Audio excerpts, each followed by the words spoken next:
Aujourd'hui, nous allons rendre hommage à des gens souvent ignorés dans le développement des jeux vidéo. Les compositeurs et musiciens qui travaillent sur les bandes son des œuvres devenues cultes pour certaines.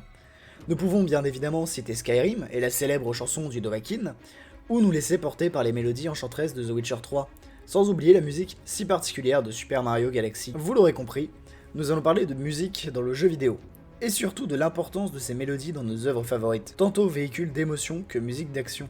Tous les bons jeux ont de bonnes musiques. Alors on va en parler. Bienvenue dans Hors Pensée. Depuis l'Antiquité grecque, la musique accompagne le théâtre. Déjà à l'époque d'Aristote, la musique donnait ambiance et émotion aux pièces jouées dans les amphithéâtres. Puis, naturellement avec le temps, la musique est devenue l'un des arts les plus appréciés. Il suffit de voir tout ce qu'il offre comme possibilité, que ce soit les hymnes nationaux, les chants de guerre, les symphonies classiques ou les opéras. La musique a bien des formes et des genres qui inspirent, motivent, subliment ou a peur. Il est donc tout à fait logique que le cinéma se soit servi de cet art pour enjoliver ses œuvres, car que serait un bon film, une bonne histoire, sans une bonne musique? Et généralement, la bande-son d'un film devient aussi culte que lui, que ce soit les musiques de Titanic, du Seigneur des Anneaux, de Star Wars ou de Inception. Elles sont toutes dans les mémoires.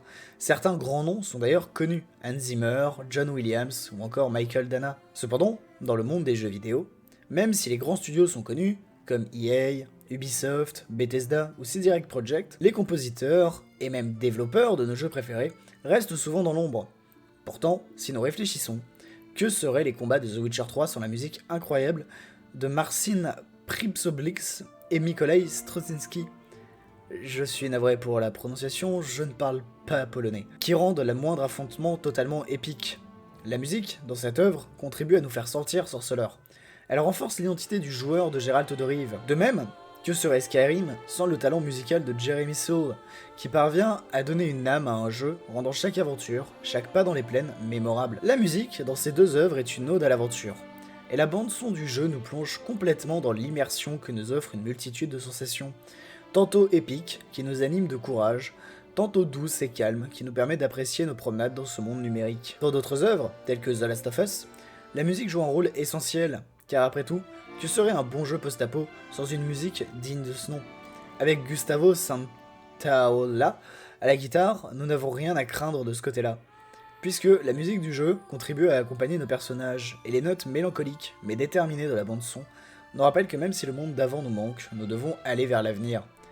Ce sont les musiques qui guident nos aventures, car, soyons honnêtes, un jeu, aussi bon soit-il, ne peut espérer être totalement prenant sans musique pour sublimer la beauté des décors, la tension de l'action ou l'angoisse d'un moment. La musique d'une œuvre n'a pas seulement à vocation de la sublimer, mais elle contribue à lui forger une identité.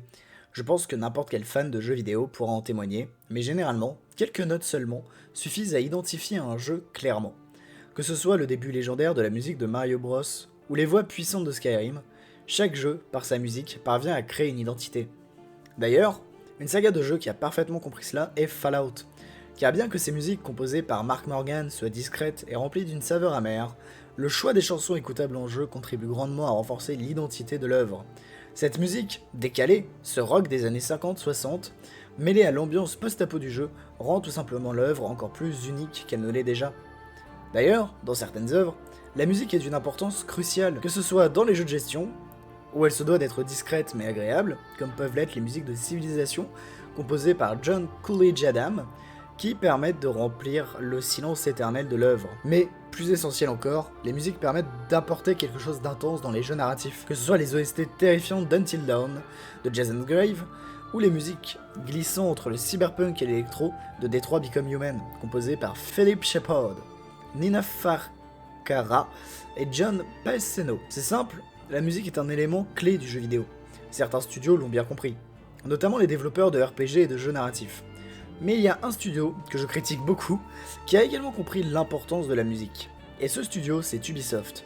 Que ce soit pour les musiques rares mais puissantes de Rainbow Six Siege, notamment le thème du Six Invitational composé par Danny Koch, les musiques immenses et intenses d'Immortal Phoenix Rising composées par Gareth Cocker, ou les thèmes devenus légendaires de la trilogie d'Ezio composée par Jesper Kyd.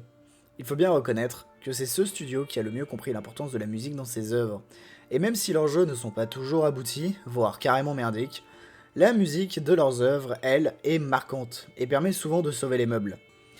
Je vais alors me permettre quelque chose que je ne fais jamais d'habitude.